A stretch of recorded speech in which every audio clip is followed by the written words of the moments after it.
¿Qué pasaría si el vecino que te saluda todos los días, el que va a misa contigo, el padre de familia ejemplar, fuese un asesino despiadado?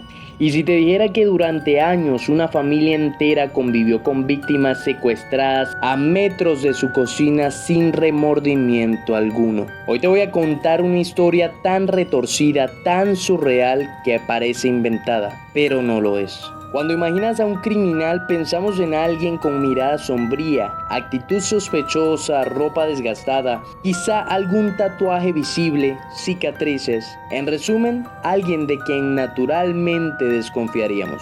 El clásico delincuente que el cine y los noticieros nos han enseñado a temer. Pero, ¿y si te dijera que alguno de los peores monstruos visten traje, tienen estudios, se sientan a cenar contigo, rezan por las noches y mandan a sus hijos a la universidad? Ese es el caso de los Pucho, una familia de clase media alta en el elegante barrio de San Isidro, Buenos Aires. Padre, madre, 5 hijos. De puertas para afuera eran el ideal de la familia argentina tradicional. Religiosos, trabajadores, educados. Pero detrás de las paredes la sangre corría mientras se rezaban Padre Nuestros. Lo más perturbador no es solo lo que hicieron, sino cómo lo hicieron. Sin emoción, sin culpa, en perfecta coordinación. Para entender cómo una familia como los Pucho pudo operar durante años sin ser detectada, pongámonos en contexto.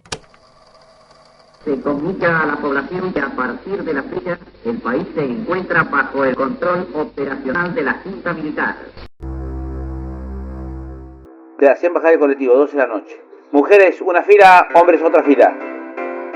Documento en mano. Miraban, papá. Usted, ¿por qué está de acá, de Mendoza? Porque estoy trabajando. ¿Qué hace, jardinero? ¿Cuánto hace que vino? 4 meses. Al Unimó. No voy a ir a Unimó. Va al Unimó, no voy a ir a Unimó.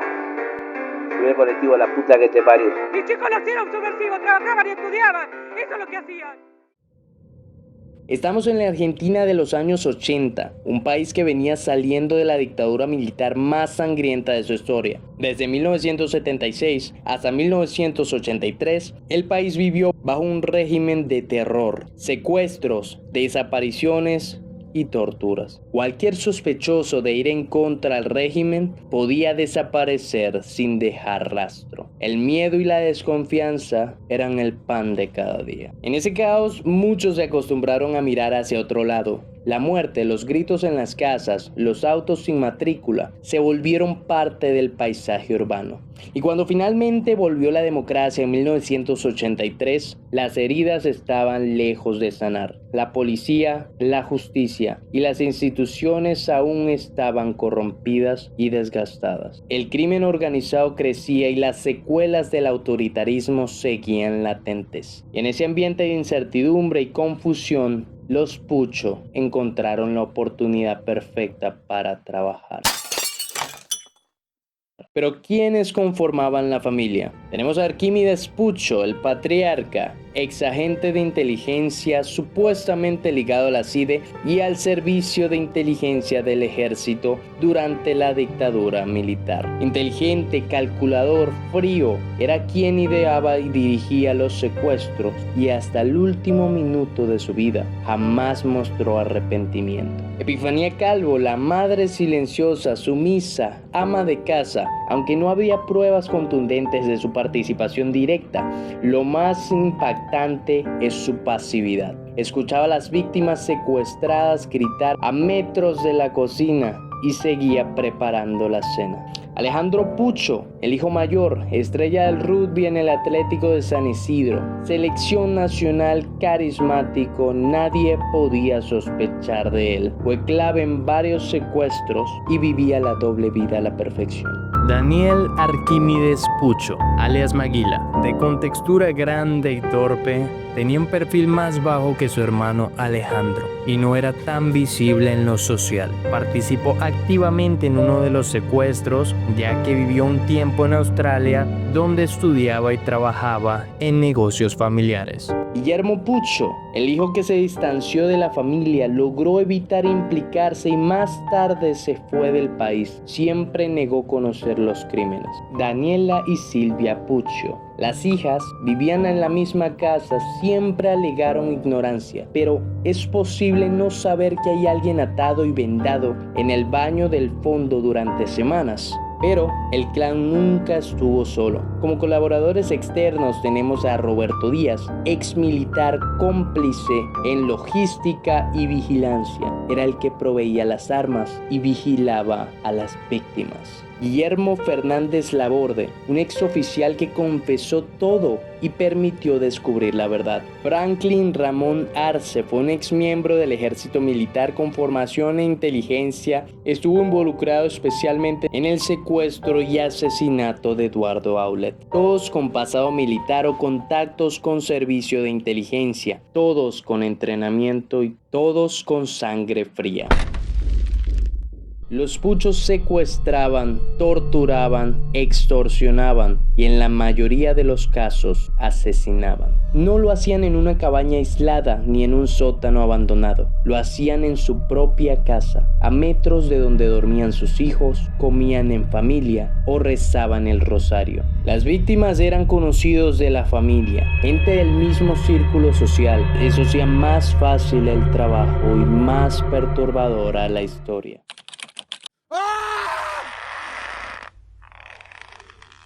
Hola. 92, 93, 7273. ¿Sí? El señor Oscar Prado, por favor. Ah, no está en este momento. Ah, bueno, muchas gracias. El hermano habla. No, quería hablar con Oscar. Mi mamá, ¿cómo está, señor? Perfectamente bien. Está bien, toma los remedios. Toma los remedios, está atendida, que le dan más frasco una vez por día. Ajá. No tiene ningún problema. Mañana, sobre las 10 de la mañana, A las 10 de la mañana. los llamaremos y le vamos a indicar dónde debe retirar el nuevo comunicado. Yo no puedo reunir ese dinero. Bueno, quiero que me tiras para colmo el sábado. Hoy fui a pedir a otro amigo. Yo llegué a tener $41,000 acá. Bueno, escúcheme, tómese el tiempo que usted quiera. Hola. Hola. Hola. Sí, señor. Vea, hemos tenido problemas para comunicarnos. Hola. Hola.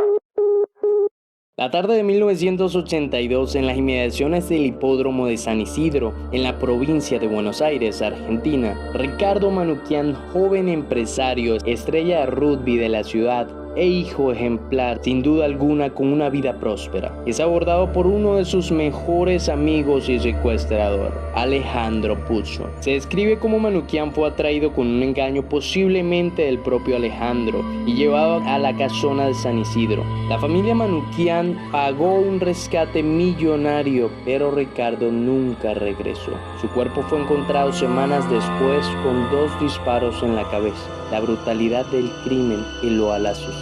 ¿Quiénes eran capaces de semejante atrocidad? Gente del mismo círculo social, la amistad se convirtió en traición y la confianza una sentencia de muerte. Para 1983 se describe cómo torturaban, maltrataban a Manuquian para que escribiera cartas y era fe de vida a sus familiares. Lo tenían hambriento, en una bañera húmeda y en muy malas condiciones. Un año después la pesadilla se repite. Eduardo Aulet, otro empresario también conocido de Alejandro, es secuestrado en mayo de 1983. El patrón se repite: engaños, secuestro, torturas, encierro en el sótano y extorsiones. Al igual que Manuquian, Aulet fue asesinado a pesar de que su familia había pagado el rescate. Su cuerpo apareció con varios disparos. La impunidad con la que actuaba esta banda era aterradora. La sociedad comenzaba a sentir un escalofrío colectivo. ¿Cómo podían los Pucho mantener esta doble vida? ¿Cómo podían convivir con semejantes horrores bajo el mismo techo? ¿Qué papel jugaba cada miembro de la familia en esta macabra trama. Para 1984, Emilio Naum, empresario argentino, dueño de una casa de electrodomésticos, fue asesinado por el clan a plena luz del día. Naum, de 38 años, casado y padre de 2 hijas, fue interceptado en la calle por Arquímedes, que fingió tener problemas en su auto, en su vehículo, y solicitó ayuda. Al darse cuenta de que intentaban secuestrarlo, Emilio intentó escapar y fue asesinado a quemarropa. Aunque todos se fueron rápidamente de la escena del crimen, Arquímedes se tomó su tiempo para limpiar cuidadosamente todas las huellas de las partes del carro que había tocado. Esa fue la muerte que creó más grietas en el clan. Reacio a que todo sea pérdida tras el asesinato de Naum, su esposa, Alicia Betty, fue víctima de amenazas por parte de Arquímedes. Un mes después del asesinato, Alicia recibió una llamada telefónica en la que una voz masculina le exigía el pago de $350,000, alegando que su esposo tenía una deuda pendiente. La voz advirtió que de no cumplir con la exigencia, tanto ella como sus 2 hijas corrían peligro. A pesar de que Alicia escapó del país después de tales amenazas, unos días después, desde el teléfono de una de sus empleadas, desde su propia casa, la llamaron. En agosto de 1985, Nélida Bolini de Prado, una empresaria de 58 años, fue interceptada en la vía pública mientras caminaba cerca del centro comercial de San Isidro, una zona que frecuentaba con regularidad. Integrantes del clan la sorprendieron y la obligaron a entrar en su automóvil a plena luz del día. No hubo preparación sofisticada, solo una rápida y violenta acción. Durante 32 días que estuvo secuestrada, fue encadenada, mantenida en la oscuridad en un sótano húmedo y sometida a malos tratos físicos y psicológicos. La policía, que ya estaba investigando por los secuestros y asesinatos anteriores, como los de Alejandro Durval y Emilio Naum, sospechaban que en su casa en San Isidro podría estar siendo usada como centro de operaciones. Pero como siempre, la justicia necesitaba más pruebas concretas. Esa noche, un equipo de brigada antisecuestro decidió actuar. Entraron por sorpresa a la casa en Martín Omar 544. Recorriendo el lugar, encontraron una trampilla que conducía a un sótano oculto